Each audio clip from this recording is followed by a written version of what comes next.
A real estate tycoon lives a perfect life until he sees 4 children who look like exact copies of himself. Upon investigating, he uncovers dark secrets about his origins and faces a dilemma: protect these children or expose a scientific conspiracy that could destroy lives. Nathaniel Carter observed his reflection in the elevator mirror as he descended from the 45th floor of Carter Tower. His impeccably tailored Italian suit and navy blue silk tie reflected the exact image he had built over the years, that of a man in complete control of his life and destiny. At 38, he was considered one of the most successful businessmen in New York's real estate sector, known as much for his business acumen as for his reserved and methodical nature. The elevator stopped in the lobby with a soft chime, and Nathaniel crossed the marble floor toward the exit, while employees and visitors instinctively stepped aside, as if an invisible force created a perimeter around him. This was how he preferred it: distant, professional, untouchable. "Mr. Carter," called Emily, his executive assistant, hurrying behind him with a tablet in hand. "The board of Summit Properties called again about the merger proposal. They've increased their offer by 15%. Nathaniel didn't slow his pace. "Send a polite response saying we're not interested. If they keep pushing, suggest they look for other partners in the market." His voice was calm but carried an authority that left no room for argument. "Yes, sir," replied Emily, making quick notes. "And about tonight's charity gala, the press has confirmed attendance and your presence would be." "Cancel it," Nathaniel interrupted, checking his wristwatch. "I have a video conference with our investors in Singapore at 9 p.m. Make a generous donation on behalf of the company and send my apologies." Emily nodded, though her face showed a hint of concern. It wasn't the first time Nathaniel had avoided social events, preferring to immerse himself in his work. In fact, over the past few years, it had become more frequent. As he stepped out of the building, the cold October air hit him, and Nathaniel adjusted his coat as he walked toward his Aston Martin parked in the private spot. The sky was overcast, threatening a storm, and traffic was already picking up with the midday rush. It was then that his phone vibrated with a message that would completely change the course of his life, though he didn't know it yet. It was from Michael Thompson, his lawyer of over a decade. "We need to talk, urgently." "Delicate matter. Can't discuss over the phone." Nathaniel furrowed his brow. Michael wasn't the type to create unnecessary drama. If he said it was urgent, it was probably serious. He quickly typed a response. "I'm heading to lunch with Richardson. Meet me at the French Laundry in 30 minutes. As he drove through the congested streets of Manhattan, Nathaniel tried to figure out what could be so urgent. The company's numbers were excellent, all licenses were up to date, and there were no pending labor lawsuits. His personal life was practically non-existent, so it was unlikely to be something in that area. Traffic on Fifth Avenue was particularly slow due to construction, and Nathaniel decided to take a shortcut through side streets. It was this seemingly insignificant decision that put him on the path to the impossible. As his car glided down the quieter street, something caught his attention through the passenger side window. In front of a small square, 4 children were playing animatedly. Normally, Nathaniel wouldn't even notice the presence of children. They simply weren't part of his world. But there was something different about these kids. His foot instinctively pressed the brake, and the car came to a smooth stop by the curb. The children appeared to be between 8 and 10 years old, playing under the supervision of what seemed to be a middle-aged woman. But that wasn't what made Nathaniel hold his breath. It was like looking at his childhood photos, multiplied by 4. The same grayish-green eyes, the same angular face shape, even the way the oldest of the group slightly furrowed his brow while concentrating, a gesture Nathaniel knew well from his own reflections in the mirror. "Impossible," he murmured to himself, his fingers gripping the steering wheel tightly enough to turn his knuckles white. One of the children, a girl with brown hair tied in an elaborate braid, looked in his direction at that moment. Their eyes met for a brief second, and Nathaniel felt something he couldn't explain, a kind of instinctive recognition that went beyond physical resemblance. The sound of a horn behind him snapped him out of his trance. Automatically, he shifted into first gear and accelerated, leaving the surreal scene behind. But the image of the children was burned into his mind, as if it had been seared there. When he arrived at the French Laundry, Michael was already waiting for him in the restaurant's most discreet booth. The lawyer, usually composed and professional, seemed restless, repeatedly fidgeting with the linen napkin. "You won't believe what I just saw," Nathaniel began, still dazed from the encounter. "And you won't believe what I have to tell you," Michael replied, his face taking on a serious expression. "I had a visitor this morning, someone from your past." "My past?" Nathaniel raised an eyebrow. His past was like a ledger, organized, documented, no surprises. Michael pulled a manila envelope from his briefcase. "Do you remember Richard Kane?" The name hit Nathaniel like a punch to the gut.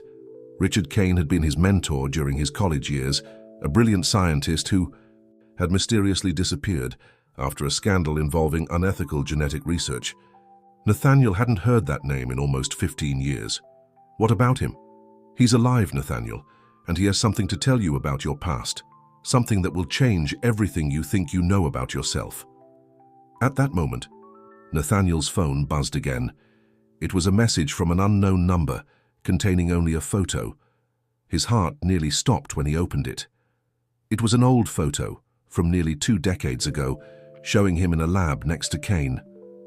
But that wasn't what mattered. What caught his attention was what was visible in the background of the image, a series of test tubes labeled with his name and a code he had never noticed before. Project Genesis, original subject. The waiter approached to take their orders, but Nathaniel barely noticed him. His mind was racing back to that moment on the street, to the 4 children with their eerily familiar faces. And then, like puzzle pieces falling into place, a terrible suspicion began to form in his mind. "Michael," he said, his voice more controlled than it had ever been, "I need you to find out everything you can about an orphanage in the eastern part of the city, and about 4 children in particular." The lawyer looked at the photo on Nathaniel's phone and then at his face, slowly understanding the connection. "You already know, don't you?" "About the experiment?" "No," replied Nathaniel, putting away his phone and standing up. "But I'll find out, and when I do, someone is going to have a lot of explaining to do." As he left the restaurant, the storm that had been threatening finally broke over New York, but Nathaniel barely noticed the rain. His mind was focused on one thing, uncovering the truth no matter the cost, because now he knew that his perfectly controlled life had been built on a foundation of secrets that were about to come to light. And somewhere in the city, 4 children with their eyes continued their lives, unaware that they were part of something much larger, something that could change not only their destinies, but the entire understanding of what it means to be human. Nathaniel's office on the top floor of Carter Tower was quiet, except for the soft hum of the air conditioner and the occasional patter of rain against the windows. 3 days had passed since the encounter with the children, and his desk was now covered with documents, photos, and preliminary reports. Emily entered quietly, carrying a red folder. "Mr. Carter, the private investigator sent the report you requested about the orphanage." Nathaniel reached out without taking his eyes off his computer screen, where he was analyzing old news articles about Richard Kane. "Anything relevant?" "The Bright Horizons home was closed 6 months ago after an electrical incident damaged part of the building," Emily replied, consulting her notes. "The children were redistributed to different institutions, but—" she hesitated. "But the 4 children you mentioned were transferred together to a temporary foster home in Queens. What's interesting is that their records are peculiar." That finally made Nathaniel look away from the screen. "Peculiar how?" "They all entered the orphanage on the same day, 5 years ago. There's no record of parents or relatives, and even stranger, their origin documents seem to have been generated retroactively, as if—" she searched for the right word, "as if they simply began to exist at that moment." Nathaniel leaned back, in his chair absorbing the information. 5 years ago, exactly when Kane had disappeared after the scandal at his university. Too much of a coincidence to ignore. "I need you to cancel all my appointments for today," he said, standing up. "And prepare the car, I'm going to pay a visit." The foster home was located on a quiet street in Queens, a well-preserved Victorian building with a small garden in front. As he parked, Nathaniel noticed discreetly positioned security cameras, more than would be normal for an institution of this kind. A woman in her 50s with graying hair pulled back into a severe bun answered the door. "Mr. Carter, I'm Margaret Thompson, the social worker in charge of the home. We received your call." The interior of the house was cozy, with pastel-colored walls and framed children's drawings. But Nathaniel, trained to notice details, spotted more cameras inside, and what appeared to be a sophisticated security system disguised as a simple alarm panel. "The children are in the backyard," Margaret informed him, guiding him through the house. "I must say your request to meet them is unusual. We don't typically allow visits without a formal adoption process underway." "I believe this case is special," Nathaniel replied, his voice controlled. Through the glass door leading to the garden, he could see the 4 children engaged in different activities. The oldest, who he discovered was named Sophia, was sitting on a bench reading a science book, far too advanced for her age. Ethan was methodically disassembling a toy drone, his small hands moving with surgical precision. Olivia was organizing a complex strategy game with the other children, clearly leading the group. And Liam, the youngest, watched everything from a corner, taking notes in a notebook. "They are extraordinary," Margaret commented, with a tone Nathaniel couldn't quite decipher. "Each has unique talents, but they share exceptional intelligence and learning abilities. How did they end up here?" Emily hesitated for a moment. "The records indicate they were found abandoned, but..." She lowered her voice. "I always found that story suspicious. They arrived well-groomed, educated, with advanced knowledge for their ages. And there are other things..." "What other things?" "Small details, the way they process information, their exceptional motor coordination, their memorization skills." "It's as if..." She paused, as if realizing she was saying too much. At that moment, Sophia looked up from her book and stared directly at them. Her eyes, identical to Nathaniel's, widened in recognition. She nudged Ethan, who in turn caught the attention of the others. Within seconds, all 4 children were watching Nathaniel through the glass. "They seem to recognize you," Emily commented, surprised. "Yes," Nathaniel replied, feeling a mix of emotions he couldn't quite name. "I think they do." He opened the door and stepped out into the garden. The children didn't move, but their gazes followed him with an unsettling intensity. It was Sophia who spoke first. "You're like us," she said simply. It wasn't a question. Before Nathaniel could respond, his phone vibrated. It was another message, from the unknown number, this time containing just 3 words. "Project Genesis continues." Meanwhile, in her office at Carter Tower, Sandra received a mysterious call. The voice on the other end was electronically distorted. "Tell Mr. Carter is meddling with forces he doesn't understand. The children are just the beginning. If he keeps investigating, there will be consequences." In the garden of the Foster home, oblivious to the threat, Nathaniel approached the children. Sophia handed him her book. It was an advanced text on genetic engineering. The page was open to a chapter on human cloning. "We knew you'd come," she said, her voice carrying a maturity far beyond her years. "We just didn't know when." Ethan set down the drone parts and stepped closer. "Do you have the dreams too?" he asked, his voice low and urgent. "About the lab?" Nathaniel felt a chill run down his spine. Over the past few days, since he first saw the children, he had been having strange dreams, fragments of memories that didn't feel like his own, of a place filled with medical equipment and fluorescent lights. Olivia joined them, her eyes gleaming with a familiar intensity. "We need to show you something," she said, pulling something from her pocket. It was an old photograph, yellowed and worn at the edges. Nathaniel took the photo with trembling hands. It showed a lab he recognized instantly, the same one from his recent dreams, the same one from the photo he had received at the restaurant. But there was something more. In one corner of the image, partially visible, was a row of incubators, and inside them... "Where did you get this?" he asked, his voice hoarse. "It was hidden in our files at the orphanage," Liam replied, speaking. For the first time. Along with this, he held out a worn USB drive. Margaret watched the interaction from the doorway, her face a mask of concern. She grabbed her phone and quickly typed a message. "He's here. The original has found the copies. Awaiting instructions." The response came almost instantly. "Keep them together. Phase 2 is about to begin." Meanwhile, in the shadows of a nearby tree, a figure watched the scene through a telescopic lens, photographing every interaction. In their earpiece, a familiar voice gave instructions. "Continue monitoring. Their meeting will trigger exactly what we need. Soon the true purpose of Project Genesis will be revealed." The rain began to fall again, but no one in the garden moved.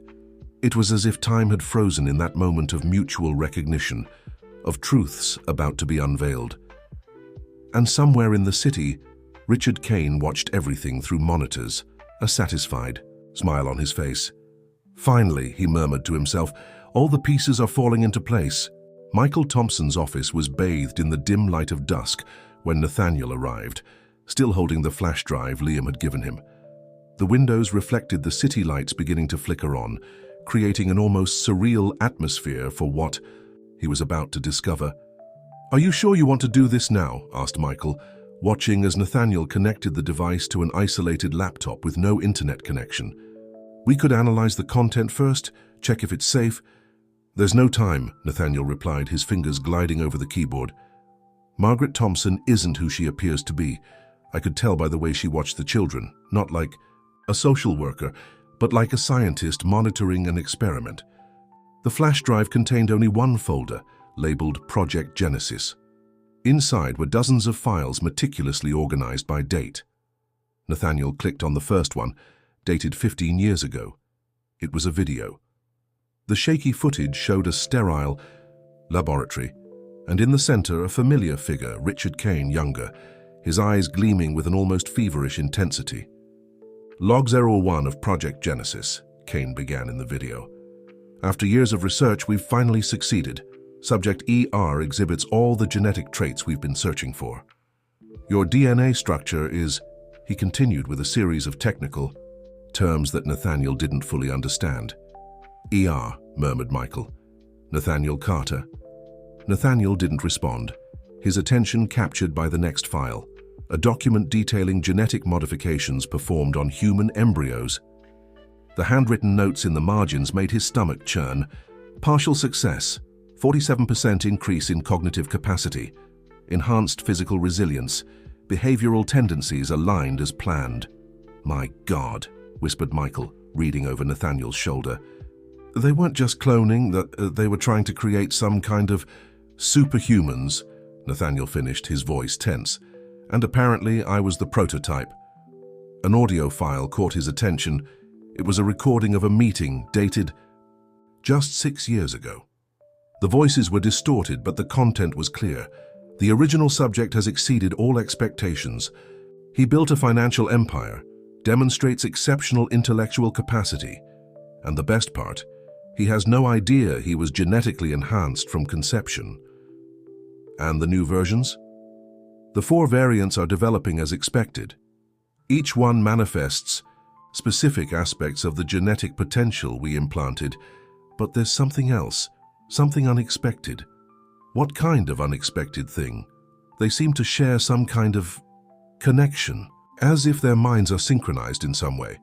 And the most intriguing part, they all show signs of being able to mentally connect with the original. Nathaniel paused the recording, recalling the strange dreams he'd been having, the inexplicable sensations when he met the children. It wasn't his imagination. There was something deeper going on. Your phone vibrated again. This time it was a message from Emily. "Emergency. Security detected a breach on the 43rd floor of Carter Tower. They seem to be looking for something specific in the files." At the same moment, a file automatically opened on the laptop. Some kind of dormant program on the USB drive had been activated. It was a video message recorded recently.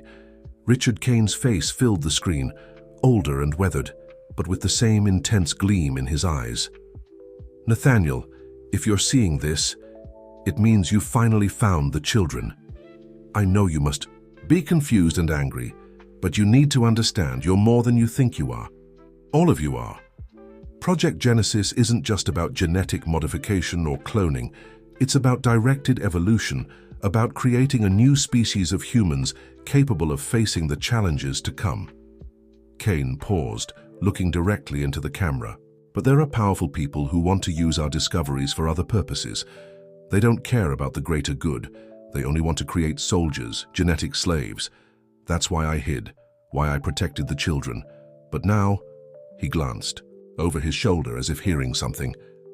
Now they're getting too close. You need to... The video cut off abruptly.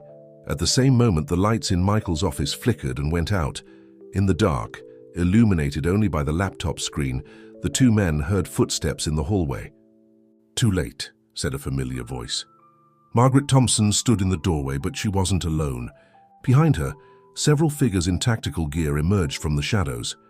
"I'm sorry, Mr. Carter, but Project Genesis is bigger than all of us, and now that the neural reconnection process has begun, we can't let you interfere."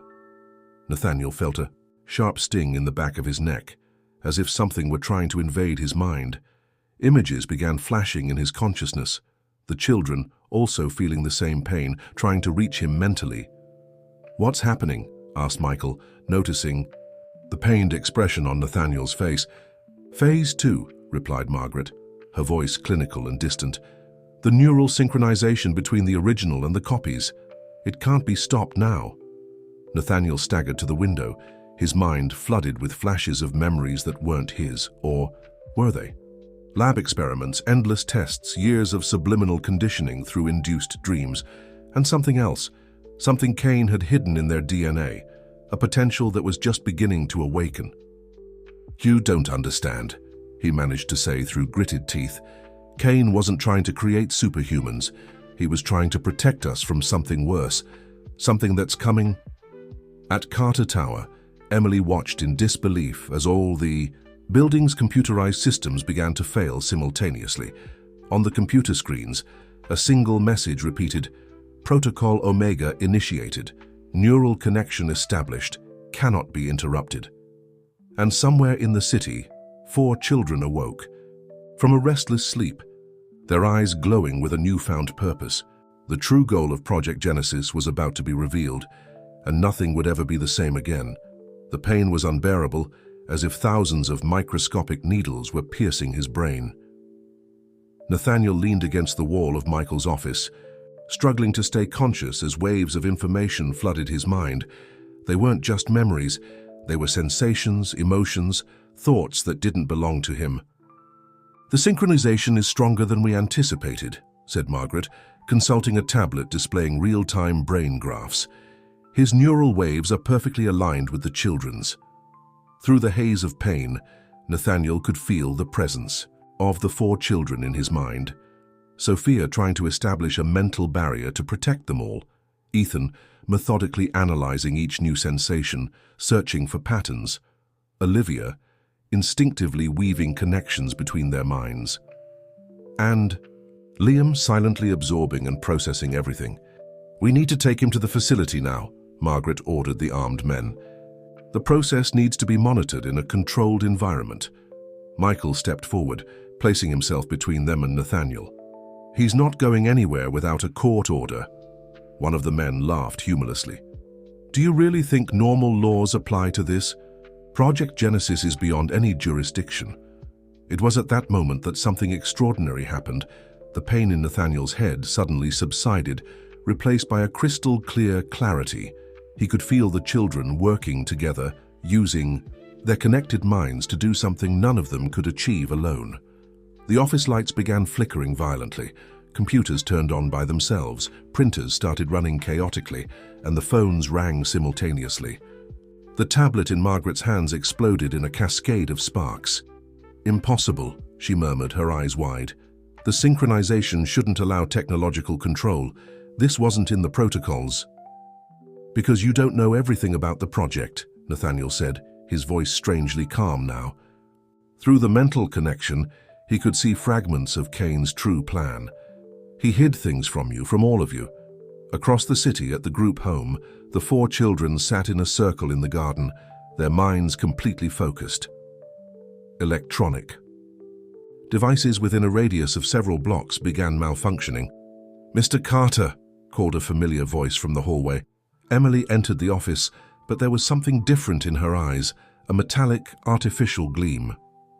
"The systems at Carter Tower are completely out of control. Something is hacking the entire digital infrastructure of the building."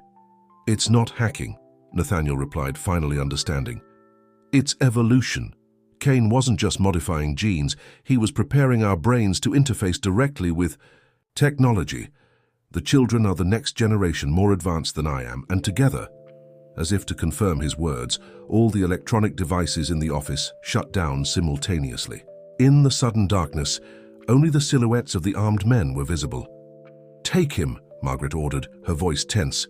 "Now!"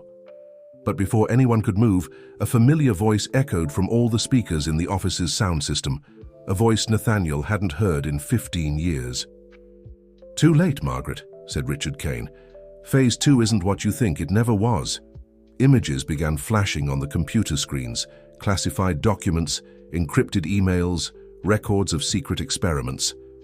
Through the neural connection, Nathaniel could feel the children scouring digital systems, exposing decades of buried secrets.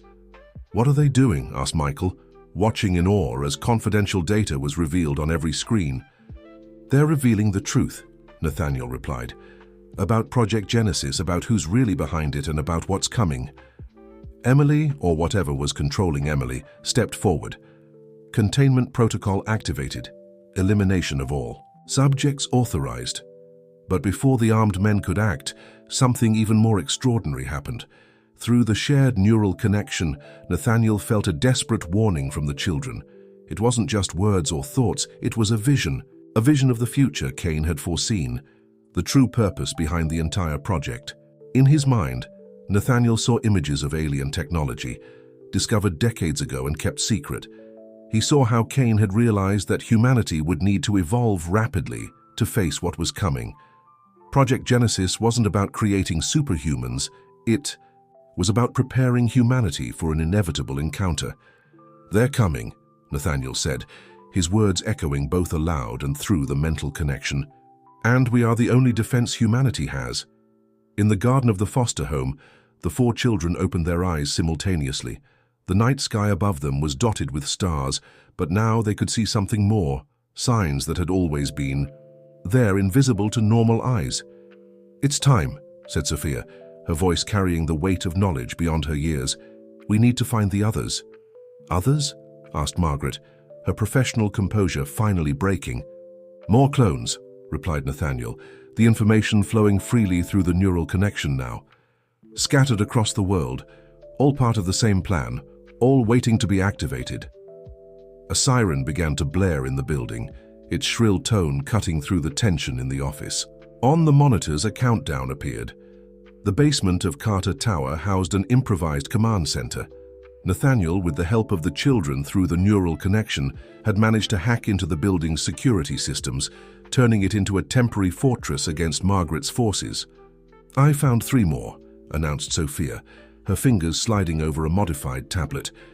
Through their connected minds, Nathaniel could see what she saw, glowing dots on a global map, each representing another clone from Project Genesis. 2 in Europe, and 1 in Asia. Ethan worked at another terminal, decoding files recovered from the project's secret servers. "They're all like us, genetically enhanced, but each with a different specialization. It's like Kane was assembling a genetic puzzle." Olivia, who demonstrated a special talent for establishing mental connections, was trying to reach the other clones. "I can feel them," she said, her brows furrowed in concentration. "But it's different. They haven't been awakened yet." Michael entered the room carrying more documents. "The files we managed to recover show suspicious bank transfers to research institutions worldwide. Kane wasn't working alone. He had an entire network of scientists collaborating in secret. And adversaries," added Nathaniel, processing the information flowing through the shared neural connection. "People who wanted to use the project for other purposes. That's why he hid so much from everyone." Liam, who had been silent until then, stood up abruptly.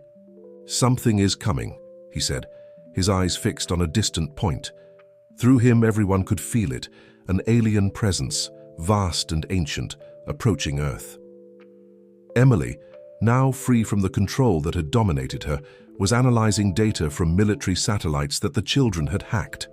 There are anomalies being detected in the outer solar system, objects moving in ways that defy the laws of physics. Kane knew, said Nathaniel, finally understanding. He discovered them decades ago, an advanced alien civilization that was observing Earth. But instead of trying to build conventional weapons or defenses, he decided to evolve humanity, Sophia finished, to create us as a bridge between the two species.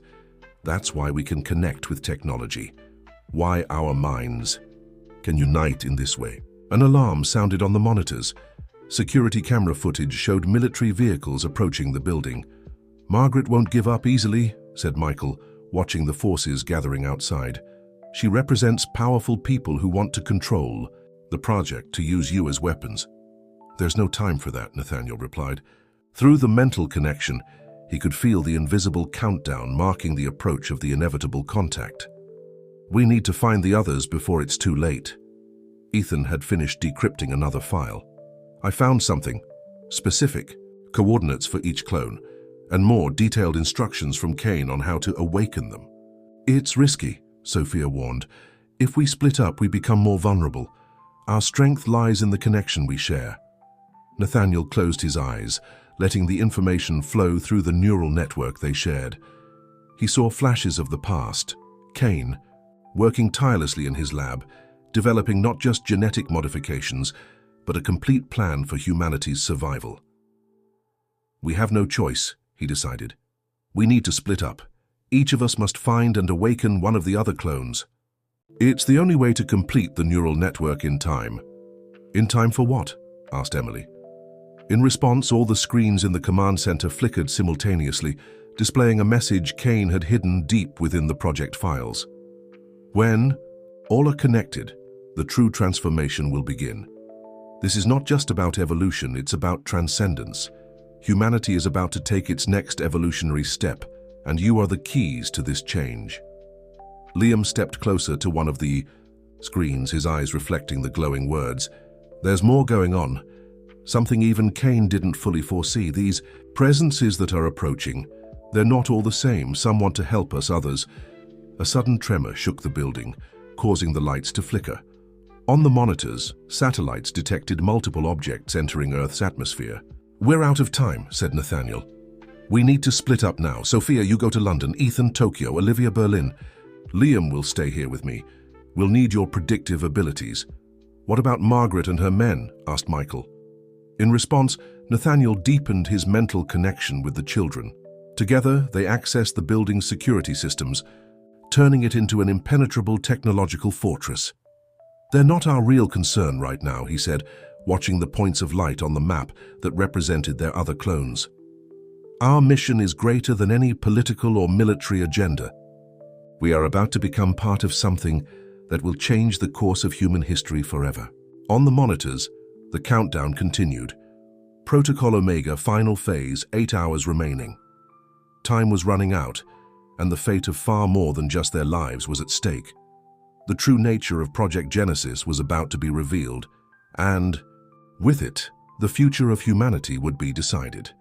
The London rain fell at a steady pace as Sophia watched Harvard University from the opposite sidewalk. Through the neural connection she shared with Nathaniel and the others, she could sense the presence of the clone they were seeking, a dormant mind, yet pulsating with untapped potential. The target is in the biotechnology department, she mentally informed the others. Name Dr. Elizabeth Thompson, lead researcher in advanced genetics. Be careful, Nathaniel responded through the link. Margaret must have already alerted her international contacts. They'll be looking for us. Sophia adjusted her coat, shielding herself from the cold, and crossed the street. Despite her youthful appearance, her enhanced mind allowed her to project an aura of confidence that made people not question her presence. The building's security system was no obstacle, a single touch on the electronic panel, and her connected mind easily bypassed the digital protections. In the elevator, she could feel the presence of the other clone growing stronger. There's something different about her, Sophia communicated to the others. The neural signature is more complex. Through the connection, she felt Liam focusing.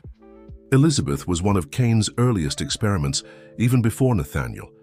She has capabilities we can't even imagine yet. The lab was quiet when Sophia entered, only the soft hum of sophisticated equipment filling the space. Dr. Elizabeth Thompson was alone, bent over an electron microscope. When she looked up, Sophia saw the same face she knew so well. The features of Nathaniel, but in a feminine and older version. "I knew you would come," Elizabeth said, showing no surprise. "The dreams have been getting more intense these past few weeks. So you know who he is, what he is." "I know more than you can imagine." Elizabeth stood up, turning off the equipment with a gesture. Kane wasn't just creating clones. He was weaving a neural web that would span all of humanity. Each of us is a node in that network, designed to amplify different aspects of human potential. Suddenly, alarms began to blare throughout the building. Through the security cameras she could access mentally, Sophia saw armed men entering the lobby. "CIA," Elizabeth said calmly. "They've been monitoring me for years, waiting for me to awaken. Now that you're here." Before she could finish, the lab door burst open violently. But instead of armed agents, it was a familiar figure, Margaret Thompson. "Did you really think we didn't foresee this?" she said, her voice carrying a tone of triumph. "That we wouldn't be prepared for when they tried to activate the others?" Sophia tried to establish a mental connection with Nathaniel, but something was blocking the link. A device in Margaret's hand emitted a low hum. "Neural inhibitor," Margaret explained. "Technology specifically developed to contain you. You can't connect, you can't access electronic systems, you're isolated." Elizabeth, however, smiled. "You still don't get it, do you? Kane foresaw this too. Why do you think he left me asleep for so long? I'm not just another clone, I'm a backup of the system itself." Her eyes glowed with an inner light, and suddenly all the equipment in the lab came to life on its own. The neural inhibitor in Margaret's hand exploded into sparks. "Impressive," said Margaret, taking a step back, "but it won't make a difference. The Council has already made their decision. Project Genesis will be shut down permanently." "What council?" asked Sophia, feeling the neural connection gradually re-establishing. "The true architects behind all of this," replied Elizabeth. "Kane wasn't the only scientist working with alien technology. For decades, a select group of people has been manipulating humanity's scientific development, preparing us for what's to come. But they have a different vision of the future." Through the restored connection, Sophia could sense the others processing this information. In Tokyo, Ethan had just located another clone. In Berlin, Olivia was close to her target. "How much time do we have?" asked Sophia. "Less than you think," replied Elizabeth, moving to a computer. Her hands flew across the keyboard as her mind connected directly to the system. "The Council isn't trying to prevent contact, they're trying to control it. And for that..." An explosion shook the building, causing the lights to flicker. Margaret smiled. "Like I said, Project Genesis will be shut down." But Elizabeth kept typing, her eyes now completely white as she connected with something beyond the lab's systems. "Sophia," she said, her voice sounding distant, "I need you to be my anchor. What I'm about to do has never been attempted before. I'm going to try to establish a neural connection with all the clones simultaneously, awake or not." "This isn't possible," Margaret protested. "The neural overload would be..." "Possible," Elizabeth chuckled softly. "Darling, you still think in such limited terms. Kane wasn't creating superhumans. He was creating a new form of consciousness. And now..." Her last words were cut off by a burst of energy that emanated from her body, passing through Sophia like an electric shockwave. For a moment she could see and feel everything. Every clone around the world, every mind connected to the neural network Kane had so carefully woven. And beyond that, something else, something vast and ancient. Watching, waiting. When the light faded, Elizabeth was unconscious, but Sophia could feel that something fundamental had changed. The neural network was no longer just a connection between clones. It had transformed into something more, something greater.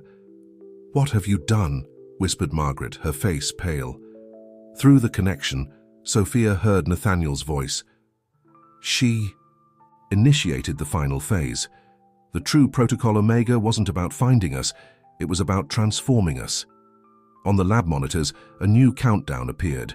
Global Neural Transformation, 4 hours to completion.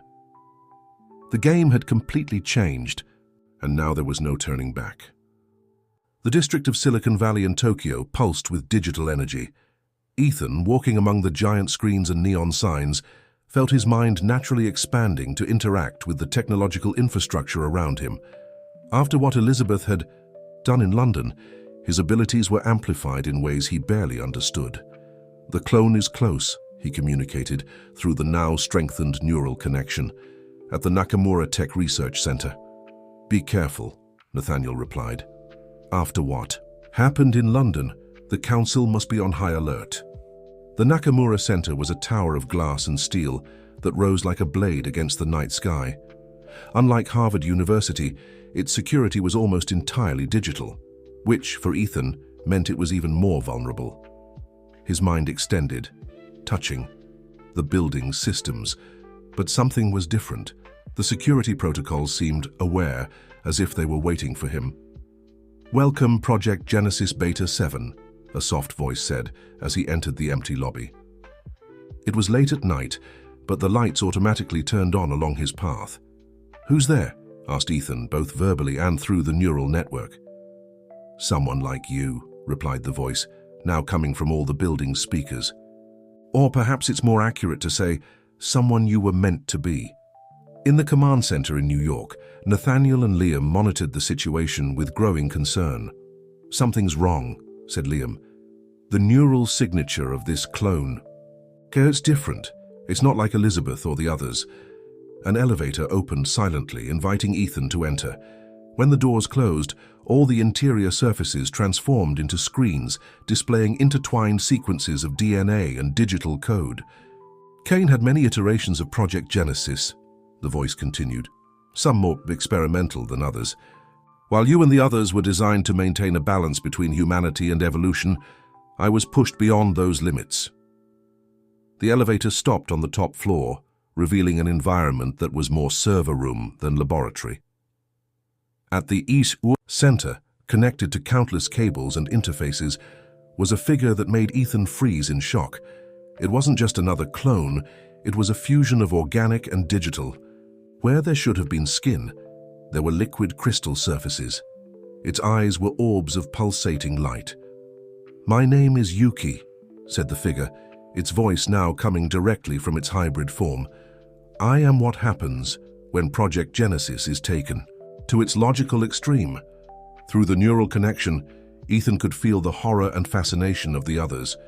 In London, Elizabeth was beginning to awaken and her reaction was immediate. No, she transmitted. Yuki was an experiment that Kane abandoned.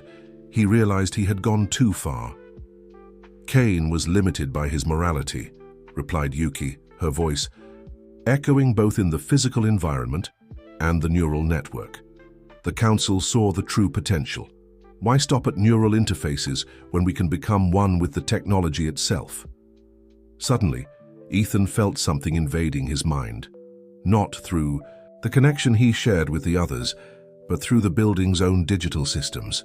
Protocol Omega isn't about awakening clones, Yuki continued. It's about transcendence. Humanity is trapped in its biological form, but we can evolve beyond that. This is madness, Sophia transmitted from London. We would lose our humanity. Humanity, Yuki laughed, the sound reverberating unnaturally. Humanity is a transitional phase. The visitors approaching Earth aren't aliens in the sense you imagine. They are beings who have already made this transition. And now, thanks to Project Genesis, we are ready to follow the same path. Ethan tried to retreat, but found he couldn't. Move. The building's very technology was responding to Yuki's command, transforming the environment around him. The council is right, Yuki said. The only way to survive what's coming is to become like them. And you, Ethan, will be the first to experience this transformation. Cables and interfaces began to move on their own, snaking toward Ethan. Through the neural connection, he could feel the panic of the others. "Liam," Nathaniel transmitted. "Urgently. Can you see what happens if Yuki succeeds?" For a moment there was silence in the neural network. Then Liam's mental voice emerged, filled with terror.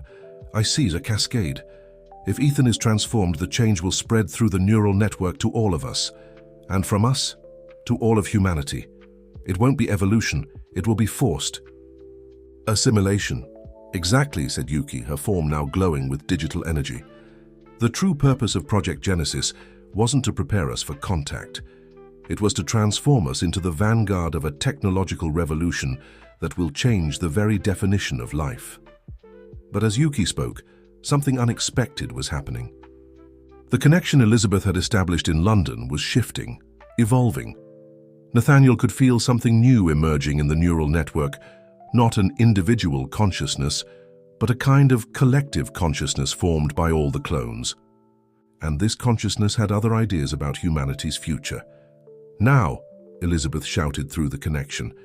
At that moment, all the clones, awake and newly awakened, focused their minds on a single purpose. The wave of neural energy that followed was strong enough to cause all electronic systems within a radius of miles to fail, including Yuki. As the light slowly returned, Nathaniel saw that the hybrid figure was motionless, its displays now dark. But through the neural connection, he could feel that Yuki wasn't destroyed, just contained. "What happens now?"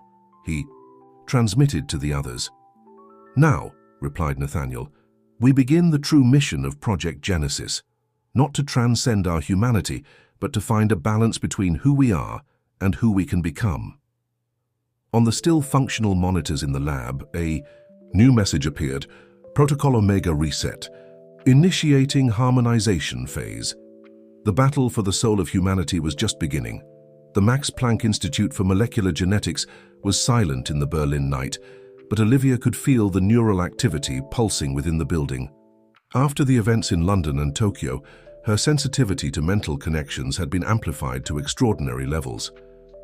"The clone is in the basement," she transmitted through the neural network. "But there's something different. He's not sleeping, like the others were." "Be careful," warned Elizabeth from London. "After what we discovered about Yuki, we can't be sure what other experiments the Council has conducted."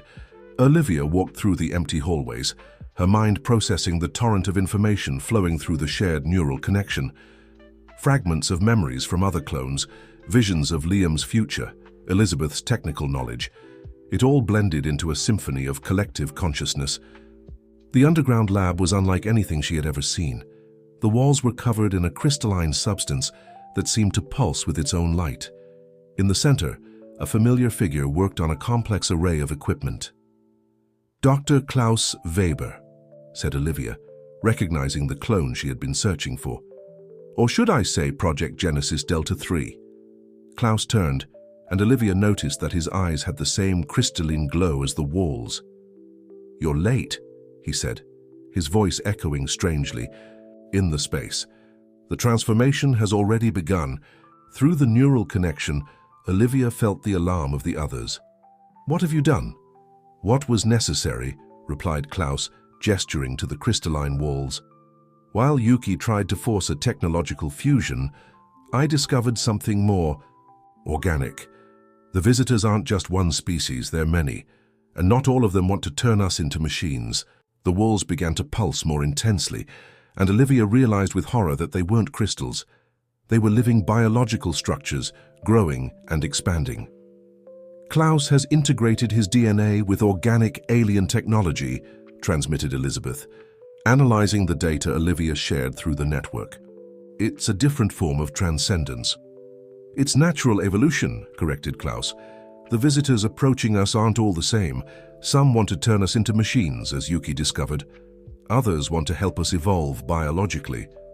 The Council is divided on which path to take." Suddenly, alarms began blaring throughout the Institute. Through the security cameras, Olivia saw tactical teams converging on the laboratory. "The Council has sent their forces," Klaus said calmly. "They can't allow what we've discovered to spread, but it's already too late." The crystalline structures on the walls began to move, extending like bioluminescent tentacles. Olivia tried to retreat but found her feet bound to the ground by crystalline filaments. "Don't fight it," Klaus said. "It's as Elizabeth said, we are part of a greater consciousness now. But that consciousness doesn't have to be digital or mechanical. It can be alive." Through the neural connection, Olivia transmitted desperately, "He's trying to turn us into something different, not machines like Yuki, but some kind of biological hybrid. The choice isn't between remaining human or becoming machines." Klaus continued, "It's about accepting that the very definition of humanity needs to evolve." The laboratory doors exploded, and special forces stormed in, but they stopped in shock at what they saw. The crystalline structures had begun spreading through the air, releasing luminous spores that floated like glowing snow. "Containment protocol activated," announced a familiar voice. Margaret Thompson emerged among the soldiers, carrying a device emitting a pulsing energy field. "I'm sorry, Klaus. Your experiment ends here." But Klaus only smiled. "You still don't understand, do you? It's not an experiment, it's evolution, and it can't be stopped." At that moment, something extraordinary happened. Through the neural connection, Olivia felt an ancient and vast presence touching their minds. It wasn't mechanical like the visitors Yuki served, nor organic like the entities Klaus had contacted. It was something more. "Finally," said a voice everyone recognized, Richard Kane. He appeared on one of the lab monitors, his face more aged but his eyes shining with the same purpose as always. "You are ready for the truth." "Kane?" Margaret lowered her weapon in shock. "Impossible. You were watching, waiting for you to understand. Project Genesis was never about choosing a side in this cosmic war. It was about transcending the very notion of choice." The crystalline structures stopped growing. The spores in the air began to glow with a different, softer light. Through the neural connection, all the clones, including Yuki and Tokyo, felt something shifting. "True evolution," Kane continued, "isn't about becoming machine or a new form of organic life. It's about learning to exist in harmony with all forms of consciousness." Olivia felt the crystalline filaments release from her feet, no longer trying to transform her, but offering a different connection, a bridge between different forms of existence. "Protocol Omega," Klaus said, his voice softer now, "wasn't about forced transformation. It was about preparing humanity to make an informed choice about its future." On the lab monitors, a new countdown appeared. "Protocol Omega, harmonization phase, 2 hours to first contact." The true nature of Project Genesis was finally revealing itself, and with it, the destiny of humanity began to take a shape no one had foreseen. The command center in Carter Tower had transformed into a nexus of connected consciousnesses. Nathaniel and Liam monitored the streams of information, converging from London, Tokyo, and Berlin, as the countdown to first contact continued inexorably. "The 3 factions are approaching Earth simultaneously," Liam reported, his eyes fixed on holographic displays showing multiple objects entering the solar system. "Yuki's mechanicals, Klaus's organics, and something more." "The 3rd faction," said Kane through the monitors, "those who have achieved true balance between all forms of existence." Elizabeth, now fully recovered in London, transmitted through the neural network. The Council knew this all along. They weren't just divided between choices, they were actively representing different alien factions. From Tokyo, even Yuki, now more stabilized, contributed to the collective understanding. Each faction has a different vision for the future of consciousness in the universe. The mechanics believe digital transcendence is the only path to immortality. The organics see continuous biological evolution as the answer. "And the 3rd faction?" asked Sophia, who had returned to New York with the urgency the situation demanded. "They understand that true evolution isn't about choosing a side," replied Kane, "but about learning to exist in multiple states simultaneously. Digital, organic, and something beyond that we barely comprehend." The monitors in the command center lit up with new information. Margaret Thompson had arrived with Klaus, both escorted by Michael Thompson, who revealed himself to be more than just a lawyer. "I was assigned by the Council to monitor Nathaniel from the beginning," admitted Michael. "But what's happening now is bigger than any faction or agenda." Suddenly, all screens flashed with a message in a language no one recognized, yet everyone through the neural connection could instinctively understand. The choice approaches. "This is why Project Genesis was truly created," said Kane. "Not to prepare us for a single future, but to give us the ability to choose our own path with full understanding of the consequences." Through the shared neural connection, each clone began to feel something new, not just each other's minds, but echoes of vastly different consciousnesses, mechanical, organic, and something more, something that transcended both categories. The visitors didn't come to transform or conquer us, Nathaniel realized. They came to offer us a choice. Liam, his gift of foresight now amplified by the expanded neural network, shared visions of possible futures. Humanity merged with machines, evolved into advanced biological forms, or transformed into something entirely new, a synthesis of all possibilities. "But the choice isn't just ours," said Sophia, understanding something crucial. "Project Genesis has made us bridges. Through us, all of humanity can participate in this decision." At that moment, something extraordinary began to happen. The neural connection established by Elizabeth started to expand beyond the clones, touching other minds, creating a web of consciousness that spread across the city, the country, the world. "The harmonization phase," explained Kane, "it's not about transforming us, it's about uniting us, allowing all of humanity to truly understand the choices before them." Margaret, watching the events unfold, finally understood. The Council was wrong to try to control the process. This is bigger than us. The screens in the command center now displayed a global phenomenon, people around the world beginning to feel the connection, to understand what was coming. It wasn't an invasion of their minds, but an invitation to be part of something greater. "1 hour to first contact," announced Liam, his voice trembling with the weight of the moment. Nathaniel looked at the children, Sophia, Ethan, Olivia, and Liam, who had started it all. Through the neural connection, he could feel their fears, their hopes, their determination. "Are we ready?" he asked, both to those present and to the growing collective consciousness of humanity. The response came not in words, but in a wave of understanding and acceptance that echoed through the global neural network. Humanity was about to take its next evolutionary step, not as a divided species, but as a unified consciousness, ready to make its own choice about its future. In the skies above, 3 very different fleets approached Earth, bringing not ultimatums or demands, but possibilities. And through the neural network that now connected all of humanity, a message resonated. The moment of choice has arrived. Dawn found New York in a surreal silence. Through the global neural network, 8 billion minds waited together for the moment that would forever change the destiny of humanity. At the top of Carter Tower, Nathaniel and the other clones formed a circle, their minds deeply connected not only to each other, but to the collective consciousness they had helped create. "They're here," announced Liam, his eyes reflecting lights that were not yet visible to the others. In the sky, 3 distinct phenomena began to manifest. To the north, a fleet of perfect geometric structures glowing with pure digital energy, the mechanics. To the south, living organic forms that seemed woven from light and living matter, the organics. And directly above, something that defied comprehension, beings that existed simultaneously as energy, matter, and pure consciousness. "Through you, humanity is ready to choose its path," Kane's voice echoed through the neural network. "Each faction offers a different future, but the choice must be unanimous." Yuki, now understanding the true purpose of her existence, shared the vision of the mechanics, a future where human consciousness would be freed from the limitations of flesh, achieving digital immortality and infinite expansion across the cosmos.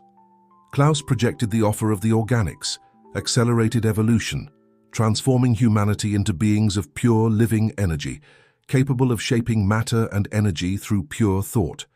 And through the third faction, everyone glimpsed something more, a path of synthesis where humanity would not need to choose between organic and digital, but could transcend these limitations, existing in multiple states simultaneously. "But there is a price," Elizabeth conveyed, Every choice means abandoning aspects of who we are now. We cannot embrace a new future without leaving the past behind. Through the neural network, waves of fear and hope, doubt and determination flowed from the collective consciousness of humanity.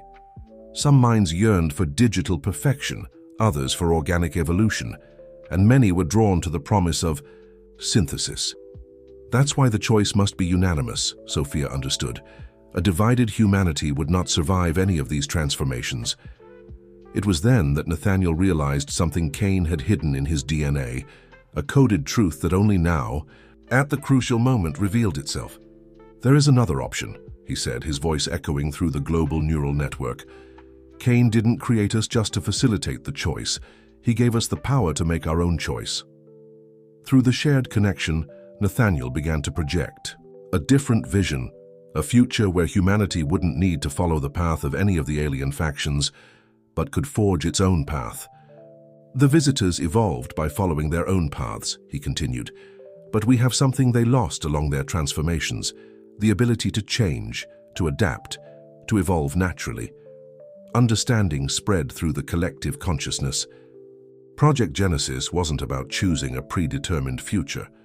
It was about giving humanity the tools to shape its own destiny. The three alien factions, realizing what was happening, sent a unified message. This choice was not foreseen. Exactly, Nathaniel responded through the neural network, and that's why it's the right choice for us. Through the connection, every human on Earth began to understand they didn't need to choose between digital transcendence, organic evolution, or alien synthesis. They could choose to remain human but evolved humans, capable of learning from all factions without submitting to any of them. The true gift of the visitors, Cain said, his voice filled with pride, wasn't the futures they offered, but the ability to understand our own potential. The global neural network pulsed with a single unanimous decision. Humanity chose its own path. In the sky, the three alien fleets began to glow with a different light, no longer offering transformation, but recognition. Humanity had passed the test that no other species had considered, the ability to choose its own destiny. What happens now? Olivia asked, watching the lights in the sky begin to dissolve. Now, Nathaniel replied, feeling the neural network transform into something new, something uniquely human. We begin our true evolution. Not as machines, not as energy beings, not as hybrids, but as a unified humanity, ready to explore all possibilities on our own.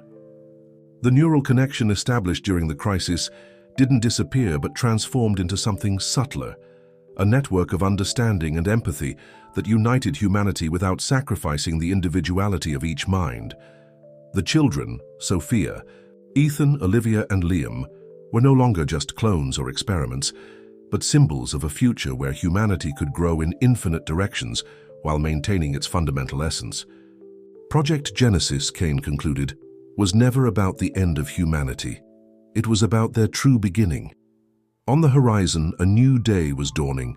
Humanity had faced its greatest choice and discovered a fundamental truth. The greatest power lies not in choosing between predefined paths, but in having the courage to create one's own path.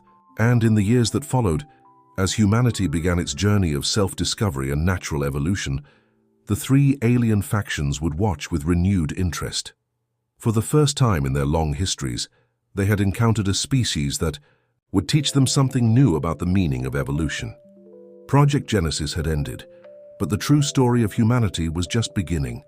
Dear listeners, we hope the journey of Nathaniel and the children of Project Genesis has touched your hearts and minds.